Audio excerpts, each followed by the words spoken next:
Hey, Hey, hey, hey, how are you, man? hey, hey. We both said we do Hey, that. hey.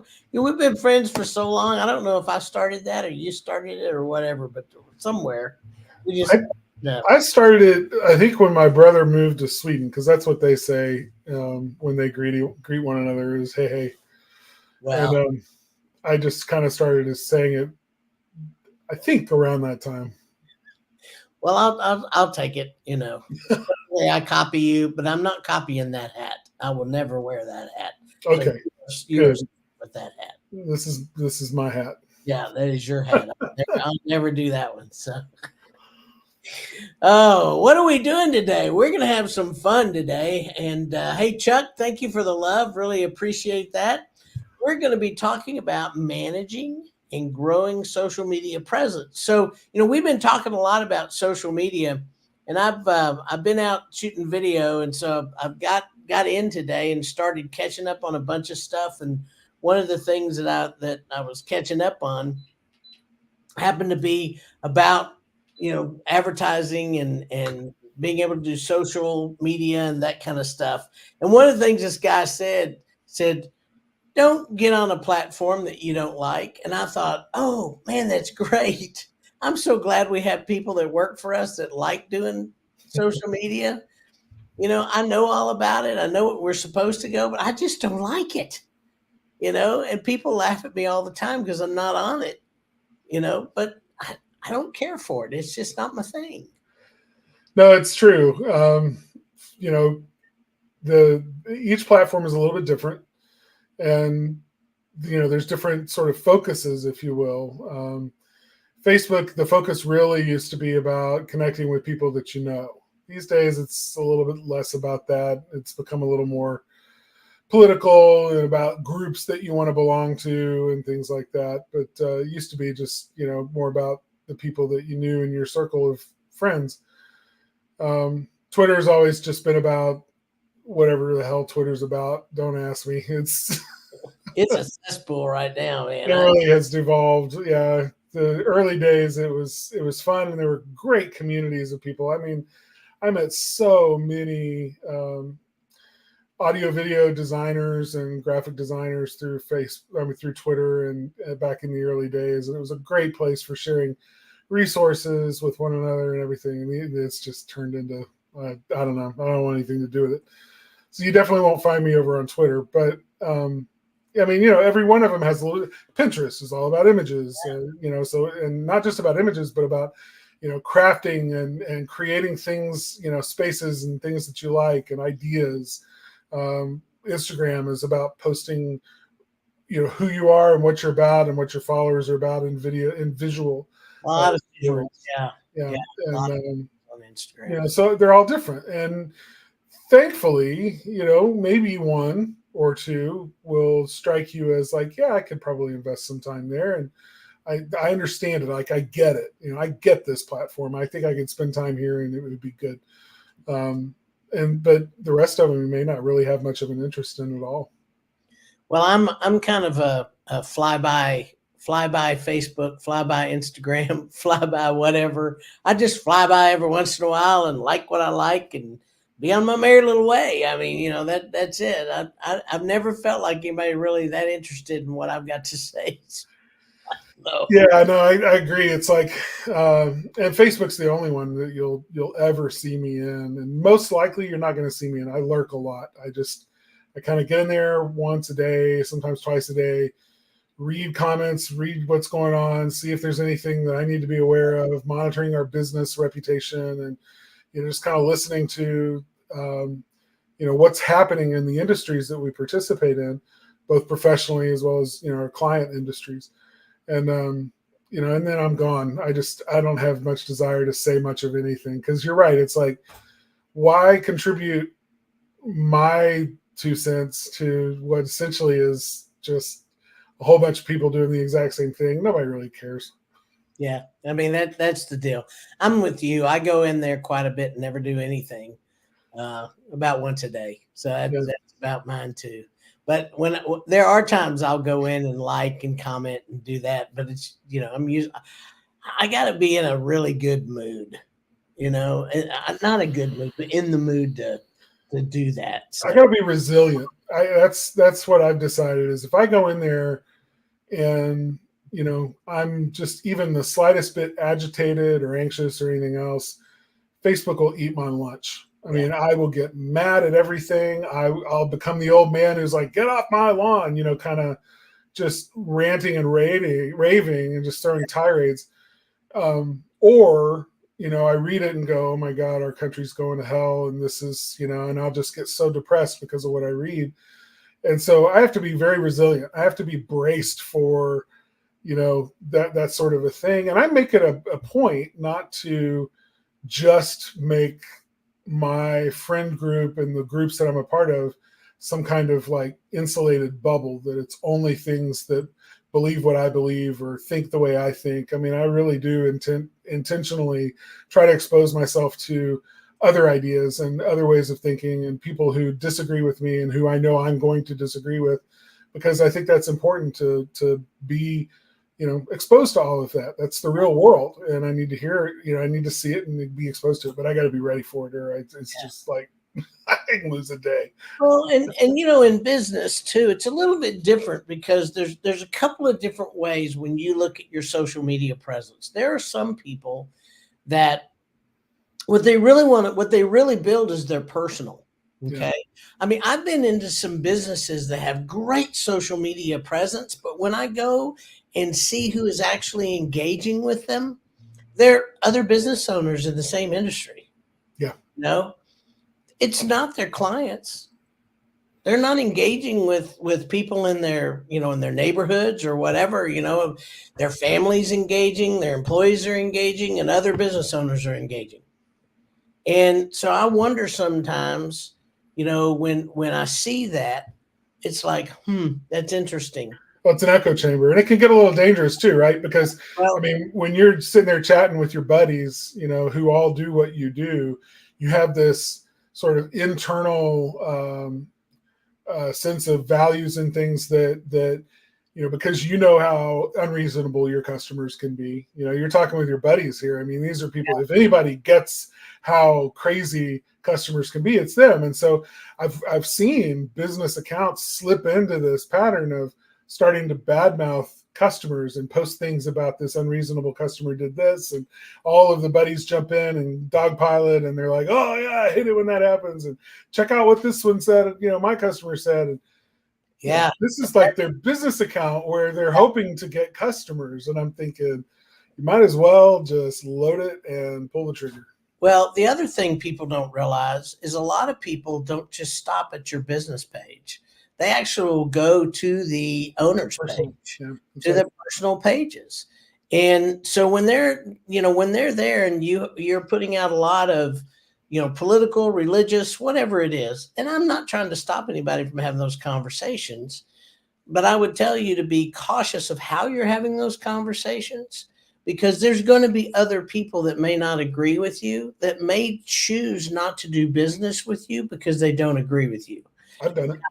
Yeah. I mean, I'll be honest with you. I tend not to care. I really don't, because I grew up in a different time, and everybody had their own opinion. We just liked anybody anyway. I got lots of friends that are way over to the right, and lots of friends that are way over to the left, and I love them. So political, all of that stuff. No, say what you want. I use, of course, language. You can cuss on your. I don't care about any of that. What I mean is this particular person or this particular account was talking about customers. Oh, no, that's and blasting them for stupid stuff. Like, how could customers not know what we know? And I'm like, well then, dude, I'm not your customer then, because I don't know. I already feel intimidated by this stuff, and I need somebody to come do it for me because I don't know the first thing about it. But you're telling me if I invite you to my home, I stand the chance of being your next victim on social media? F that. I'm not going anywhere near it. No, I agree with you. I was just fixing to say, the controversial stuff doesn't keep me from doing what? It's the bashing. People are bashing things on social media, because here's the thing. When you're starting to manage and you want to grow your social media presence, you have to understand you're not in an echo chamber. When your customer actually comes to Facebook and searches for your business and searches you out as an owner, they're doing so to find out, is this the type of person that I want to let in my home? Is this the type of business that's going to care about me when when I let them in my home? I mean, those are things that, I saw something the other day that said, brands have just really been riding this comedy thing, and it's not working anymore. So they're scrambling right now to say, now what's going to work? The comedy doesn't work.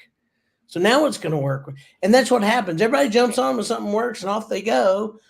And it's the same thing with you and your buddies in the same business. What one thing works, y'all all do it, then pretty soon it doesn't work anymore. So you got to figure out what's next. So there's a lot of things to this you just got to kind of look at. So let's jump in here. So that really goes along with defining your goals and your audience. Who do you want to serve? Who do you serve? Who you want more of? Yeah, who do you want more of? Sometimes you may want more of people that don't want you. You got to be careful about that. So I was having a conversation just recently, and I said, there's one thing I know that marketing doesn't do. And the guy, very sharp, said, yep, networking. And I'm like, you know what? There's two things marketing doesn't do. Marketing doesn't network. But here's the other thing marketing doesn't do.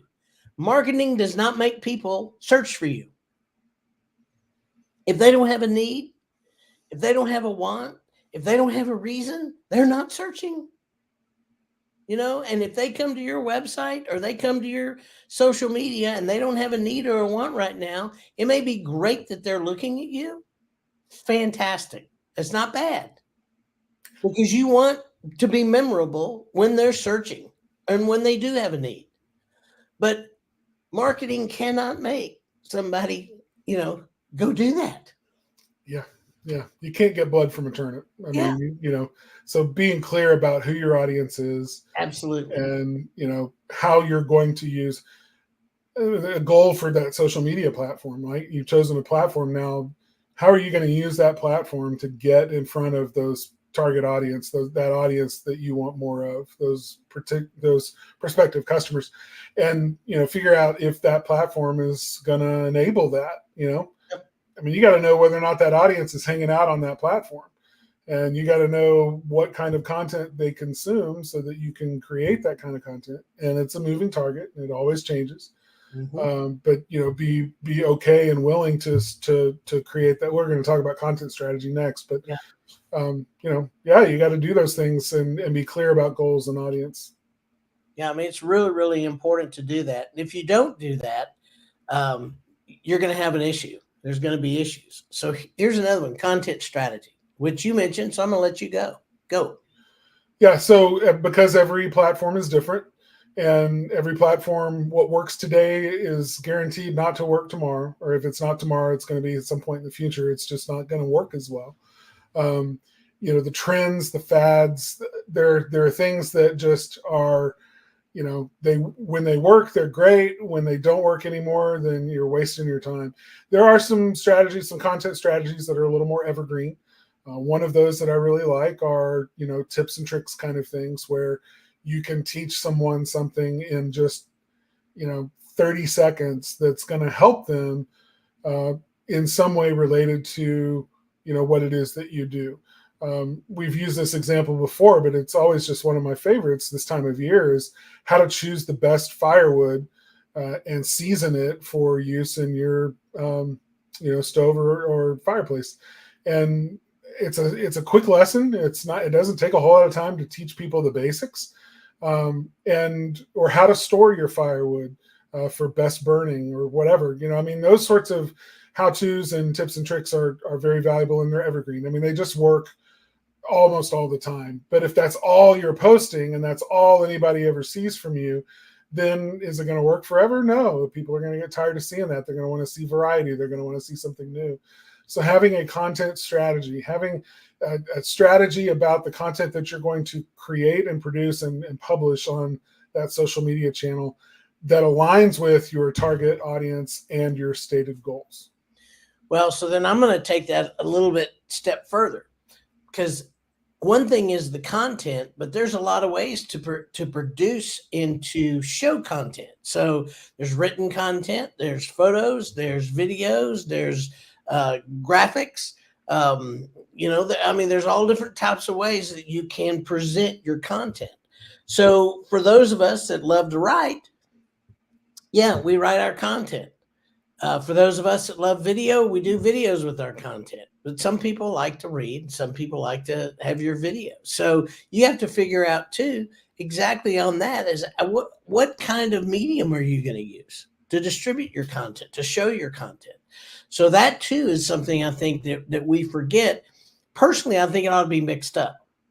And that some should be writing, some should be video. You should have good photography, some graphics, maybe some infographics, some of those kind of things, so that you can play with that. So here's the other thing I think is real important when it comes to content. You need to know that these platforms like keeping people on that platform. So anytime that you're trying to move somebody from one platform to the other, especially in social media, a lot of times they don't show your content. Yep. And this is just one of those things that it sucks, but it's just the way it is. So a lot of times you may have a fantastic blog post. We'll keep the firewood example, that it's got all kinds of information on your website, and you want people to go over there and get all that information. The problem is these platforms aren't going to show that particular post because you're moving them off their platform. Yep. So a lot of times you have to recreate that blog post in a different format for the medium of social media. Where people can digest it while they're on that platform and not have to click away. And that's just one of those things. If you want people to call you, you want them to contact you, you want to get a hold of you, that's great too. But just do it within the platform. Almost all of them have a messenger, some kind of a component where they can get right to you. And Terry, thank you very much for the like. We always appreciate you being here as well. And we're just going to keep going here. Consistency and engagement.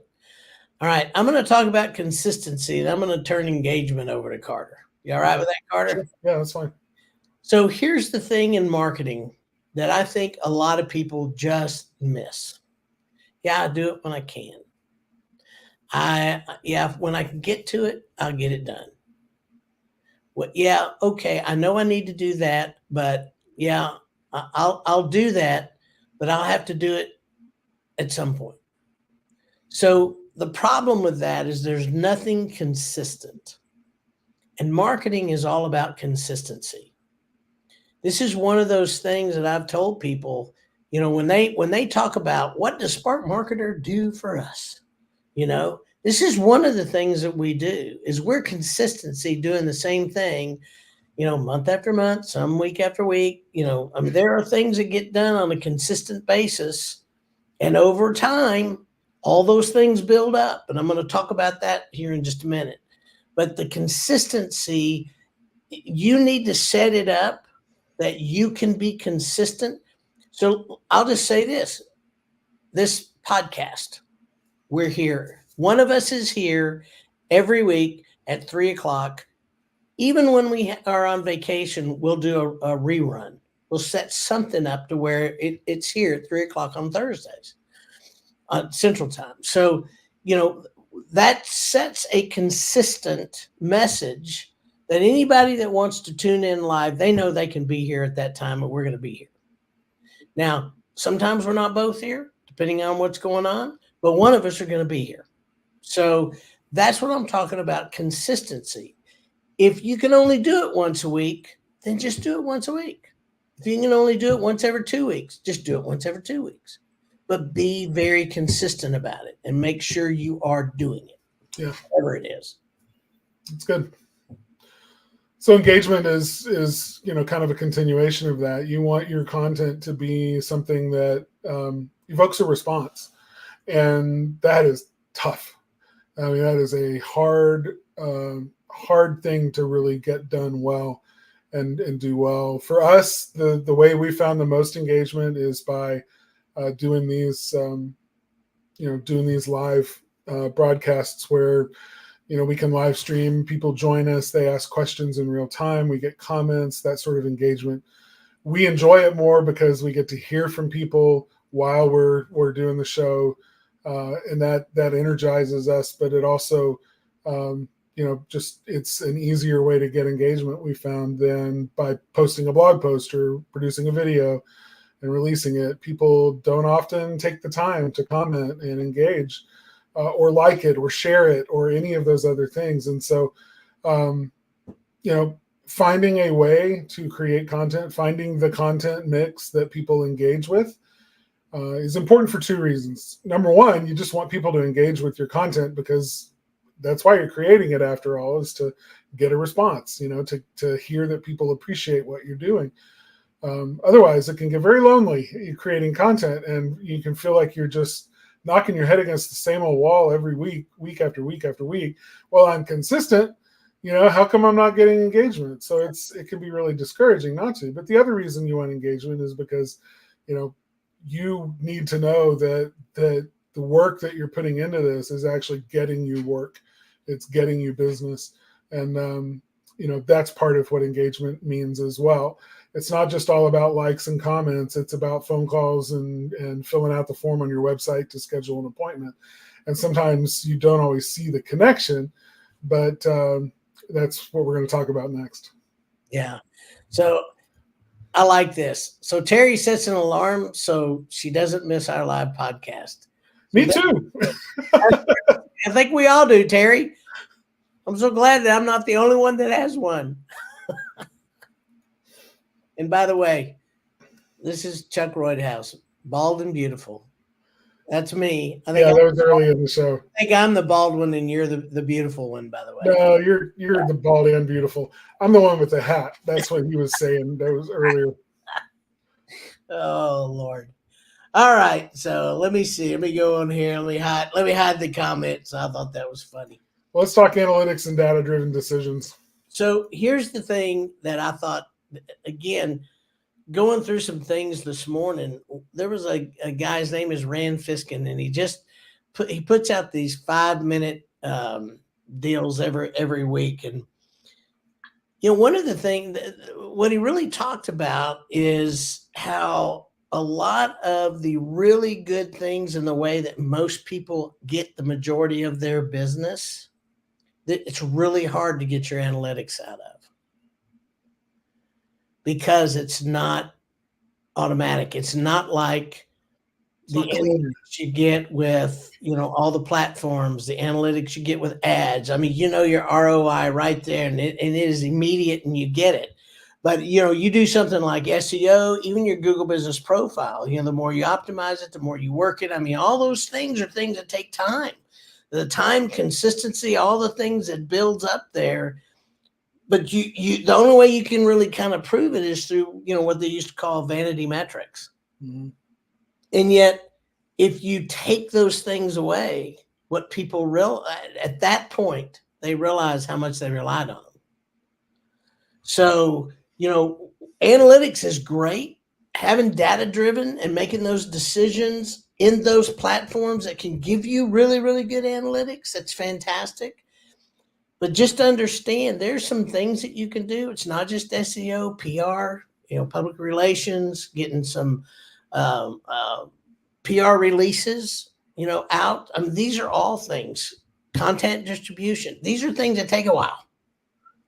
And so as they build, it brings you business. And a lot of times it brings long-term business. So it's not short-term like an ad. So if you're going to use ads, but did y'all know that you can get analytics on your organic as well? You can. There's analytics in the back of Facebook and Instagram. Now, I don't know about Pinterest and TikTok. I'm not big on those. Don't look very often. But my guess is there's going to be analytics on pretty much everything in those platforms, because they are, kind of walled networks, and they're able to do that.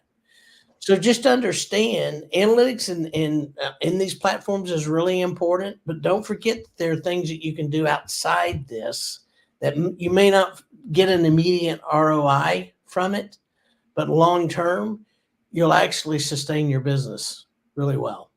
So, And absent really detailed uh, analytics, because it can be tough. Not only is it tough to find it in the platforms and things, but a lot of times the data that it's giving you doesn't mean a whole lot when you don't have a really big engagement. Like when your engagement is really low and maybe 2 or 3 people like a post that you post, and it's just consistently that way, you're not getting a whole lot of data to be able to make data driven decisions. So sometimes it's just, you got to go with the old gut, the old, the anecdotal, the way I'm feeling about this is I think I'm going to keep doing this. And, because when I do this, it seems like I get more response than when I do other things. But constantly challenge that assumption. Never rely on your gut without questioning whether or not it's telling you the truth. Constantly be asking the question, is that really true? When I create this kind of content and put it out there, does it really get more attention or more business for me versus other kinds of content? And test it and make sure that you're, not just relying on your gut, but because your gut will lie to you. So will numbers too, if you're not reading them right. And that's the real, the real rub. well, not only that, I think with this as well, there are people that will start and they think they have to be in all the platforms. They're in TikTok, they're in this, they're that, they're this and there, and they run themselves ragged. And then they don't understand why they're not getting anything out of it.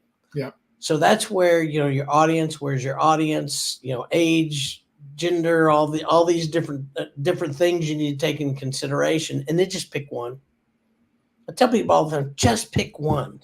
Get that one done and see what you can do on that one first, and stay with it, be consistent, all the things we talked about, and find your data from that. If you're doing that for 6 months to a year and you don't feel like you're getting anything out of it, fine. Pick another one. Try something else. Change. Yeah. The things is you can always change back, number one. Number two, this is one of the things that drives me a little bit batty when people do something for a month and they go, well, this thing doesn't work.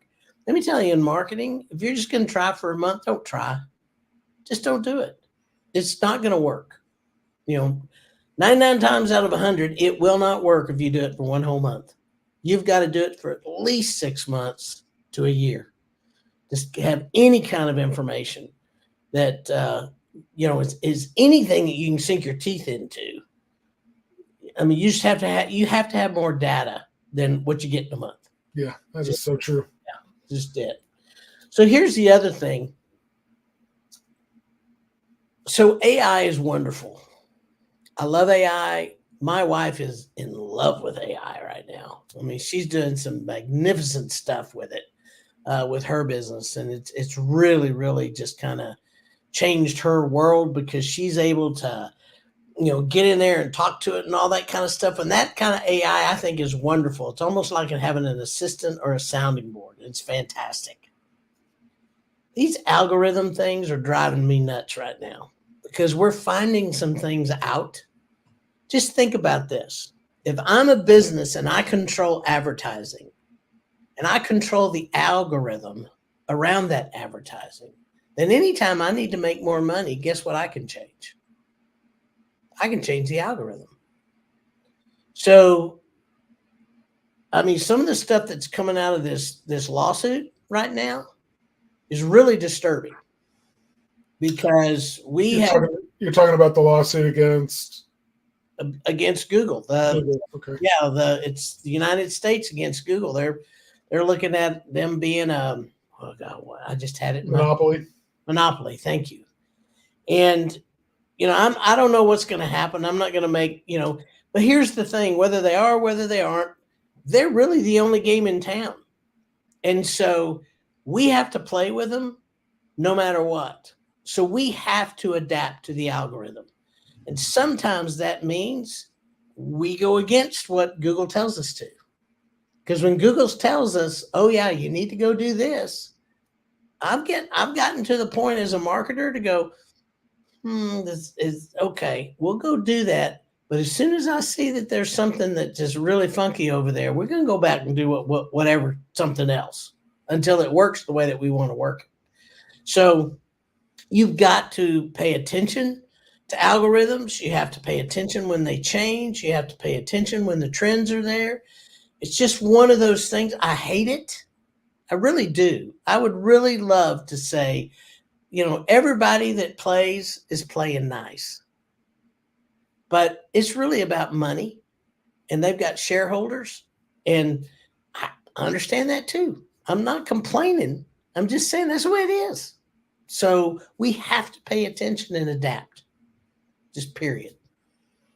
Yeah, that's it. Oh, how did you feel?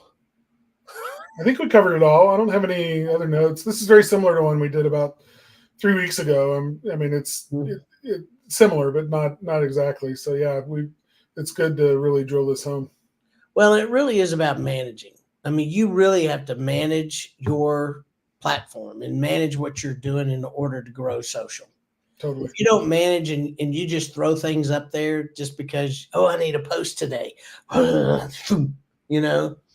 that's not managing it. That's not paying attention. So you really have to do that. Although I will say that in those moments when I've been rushed to throw something up because I wanted to be consistent and I just needed something to get up there, 9 times out of 10, that ends up being the one that, like, one of the big posts of the year when you do the recap at the end of the year. It's like, oh wow, that post, that last minute, barely thought about it, threw it up there without any consideration at all, just wasn't part of the strategy or anything. And suddenly it's like, that did really well. So pay attention to those things, because it could be that you luck into, something that could really work well. And I'm going to tell you, if all you want is just engagement with anybody, all you got to do is put cat and dog pictures up. It's just do a bunch of cat pictures, cats going crazy, dogs going crazy, all that kind of stuff. I can guarantee you that will get you a whole long way. Now, whether anybody will work with you after you do that, I don't know. You can test it and try. Seriously, you can test it. Yeah. I mean, people have such short attention spans, it probably doesn't matter if the cats and dogs don't have anything to do with your business. Just show some really cute cats and dogs for about 15 seconds. And at the end, put your logo, what you do, and a phone number. And it may work. I guarantee you, I've just been on a trip. I came home, and I bet you I have 15 cat and dog deals from Instagram and TikTok and whatever in my messenger that my wife sent me that I had time to look at. So I'll watch the football game tonight, and I'll go through and watch cat and dog because that's what we do. Anyway, guys, Spark Live is also released as a podcast on Spotify, iTunes, Google Play, Podvine, or your favorite player. And so we're going to talk about content marketing. We're going to get deep into content marketing next week. Ought to be fun. Yeah. Love that content marketing. All right. And it's just going to be Carter. And I'm going to try to see if maybe Emily can join you. Oh, yeah. That'd be great. Yeah. She really knows the content stuff. So I'm going to be at a convention next week. So Carter will be here, hopefully with Emily. If not, hopefully with Corey. Somebody will join you. I mean, if I need to be by myself, it won't be the first time, and I'm okay with that too. All right. Well, thanks, guys. Really appreciate y'all being here. Y'all have a great rest of your week. We'll see you next week. Talk about some content. Bye, everybody.